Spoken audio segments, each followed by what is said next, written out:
Hello students, ਇਸ lecture ਵਿੱਚ ਅਸੀਂ ਕੰਬਾਈਨਡ ਮੀਨ ਦੇ ਟੌਪਿਕ ਨੂੰ ਹੀ ਫਰਦਰ ਡਿਸਕਸ ਕਰਾਂਗੇ। ਇੱਥੇ ਮੈਂ ਜੋ ਐਗਜ਼ਾਮਪਲ ਅੱਜ ਡਿਸਕਸ ਕਰ ਰਹੀ ਹਾਂ, ਉਸ ਐਗਜ਼ਾਮਪਲ ਦੇ ਵਿੱਚ ਸਾਡੇ ਕੋਲ n ਮਿਸਿੰਗ है। दैट मीनस कि कंबाइंड मीन भी सानू गिवन है और ग्रुप अलग अलग ग्रुप्स के लिए जो मीन है वो भी गिवन है, लेकिन इस केस दे विच साडे कोल n जो है वो मिसिंग है। हुण n दोनों ही ग्रुप्स के लिए मिसिंग है, तो इत्थे असी देखना है कि असी n किस तरह फाइंड कर सकते हाँ। बिकॉज मीन नू फाइंड करना थोड़ा जिहा ईजी रहिंदा है। जदों n मिसिंग हो जाता है तो उहदे विच सानू थोड़ा जिहा जो ये ध्यान रखने की जरूरत होंदी है कि स्टेटमेंट नू ध्यान नाल पढ़ना है कि किस तरह का उहदे विच कोई ना कोई जो डाटा दिता होएगा जिस तो कि असी n नू अगे सॉल्व कर सकते हैं। सो इत्थे क्योंकि इक्वेशन साडे कोल एक ही बनेगी, लेकिन साडे कोल दो वैल्यूज़ मिसिंग हैं, तो मैथमैटिक्स के रूल के मुताबिक जदों भी साडे कोल कोई चीज़ मिसिंग होंदी है तो उन्होंने फाइंड करने के लिए उन्नियां ही इक्वेशनस भी सानू चाहिदियां होंदियां। तो इत्थे साडे कोल दो चीज़ां मिसिंग आ, लेकिन इक्वेशन एक है। ਇਹਦਾ मतलब ज़रूर साडे कोल स्टेटमेंट दे विच कुछ ना कुछ इस तरह की जो डाटा है वो गिवन होएगा जिसकी हैल्प के नाल असीं ये दोनों चीज़ां फाइंड कर सकते हैं।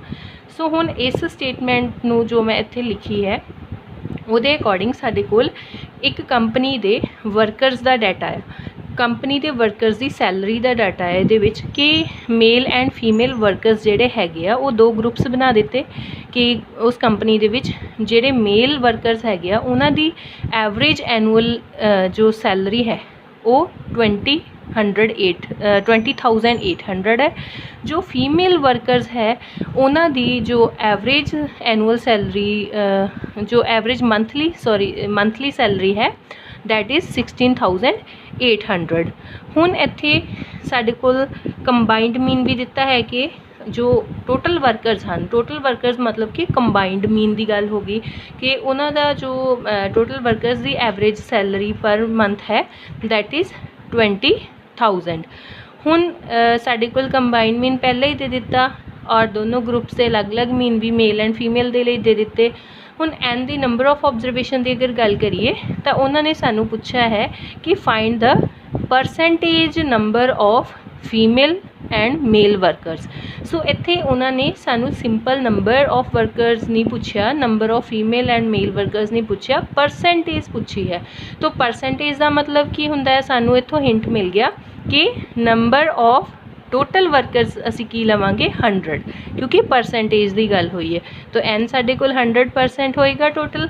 सो हुण असी इत्थों ये जो n1 एंड n2 है उन्होंने फाइंड कर सकते हैं। जिस तरह मैं पहले भी दसिया कि दोनों चीज़ां असी इकट्ठियां एक इक्वेशन तो फाइंड नहीं कर सकते, उहदे लई सानू कोई ना कोई इदां दी इन्फॉर्मेशन जो है वो गिवन होएगी।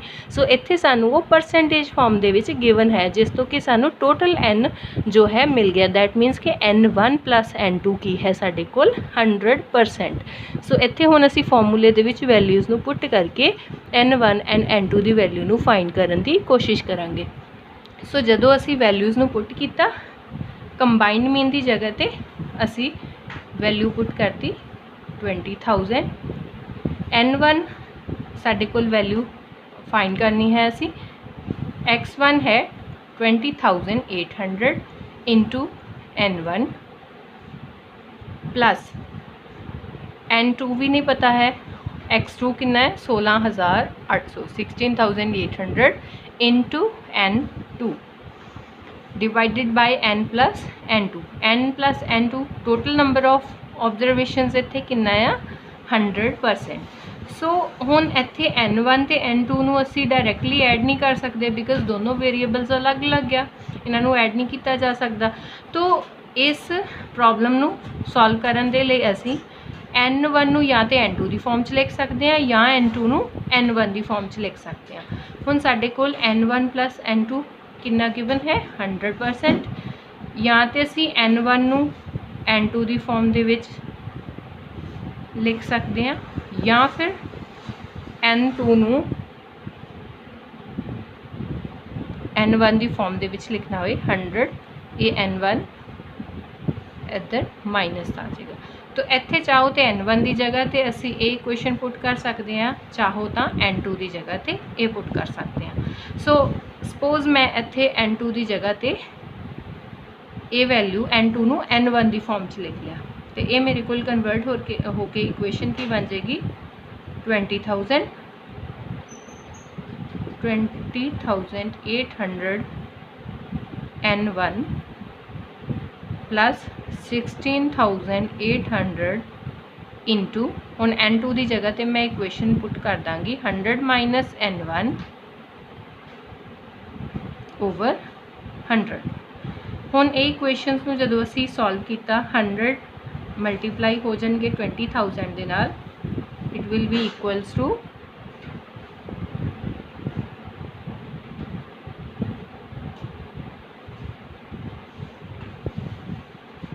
20 lakh.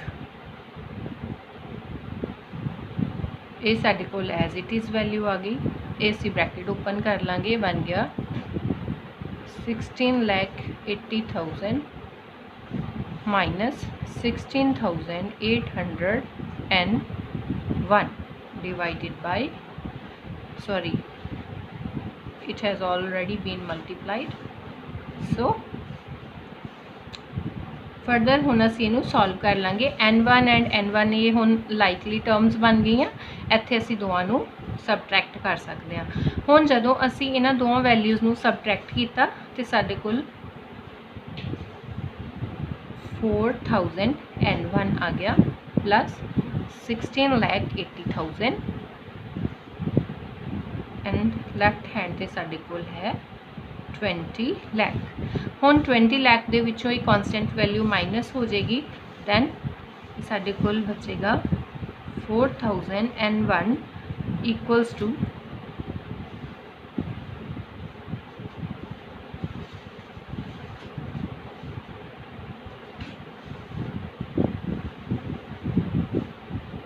3,20,000।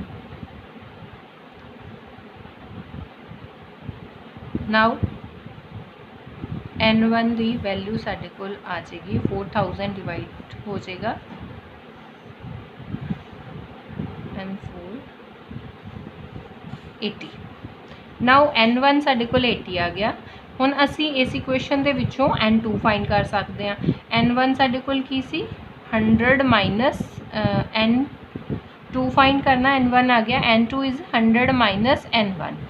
Now it will be 100 minus 80 that is 20।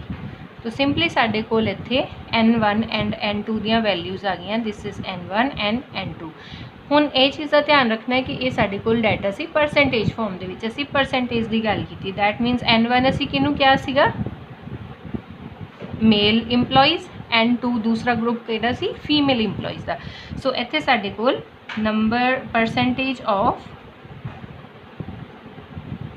Mail employees आ गया 80% एंड रिमेनिंग 20% जो है वो साडे कोल आ गया percentage of female employees. So this is our answer. So इस तरह असी कंबाइंड मीन दे विच N भी फाइंड कर सकते हैं। एक एग्जाम्पल असी इत्थे कंबाइंड मीन की होर लवांगे। हुण इत्थे असीं देख सकते हैं साडे कोल जो डाटा गिवन है वो एक ग्रुप दे लई सानू दिता है कि टोटल नंबर ऑफ ऑब्जरवेशनस 150 है और फर्स्ट ग्रुप के जो ऑब्जरवेशनस है नंबर ऑफ ऑब्जरवेशन वो 100 आ। कंबाइंड मीन दोनों ग्रुप्स के लिए 25 है और फर्स्ट ग्रुप का मीन जो है वो 20 है। हुण साडे कोल N2 भी मिसिंग है और X2 मीन भी मिसिंग है। ये असीं फाइंड किस तरह कर सकते हैं कंबाइंड मीन तो, उहदे वास्ते साडे कोल हुण कंबाइंड मीन का फॉर्मूला की हुंदा है, क्योंकि दो ही ग्रुप है तो असीं दो तक ही ये फॉर्मूला जिहड़ा है वो लिखांगे। N1 X1 mean, N2 X2 mean, N1 plus N2। देखो N2 मिसिंग है लेकिन सानू टोटल N दिता है, उस तो असीं ईजीली N2 फाइंड कर सकते हैं। टोटल N 150, ये किद्दां बनिया N1 N2 तो। So 150 is equals to 100 plus N2। तो N2 इत्थे साडे कोल कितना आ गया 150 माइनस 100 दैट इज़ 50। सो इत्थे हुण असीं वैल्यूज़ नूं पुट करांगे। कंबाइंड मीन है 25, N1 आ गया साडे कोल 100 इंटू X1 मीन कितना है 20, N2 आ गया 50, X2 असी मीन फाइंड करना, N1 N2 total number of observations कितनियां है 150। सो इनू हुण असी ईजीली इत्थे कैलकुलेट कर सकते हैं। 25 नू 150 नाल मल्टीप्लाई करके साडे कोल 3750 आ गया, 2000 प्लस 50 X2। हुण असी इहदे विचों X2 दी वैल्यू किद्दां फाइंड करांगे, 50 X2 mean is equals to 3750, 2000 minus हो जाएंगे इहदे विचों 1750, X2 mean is equals to 1750 divided by 50 and it will be equals to 35. This will be our mean for group 2.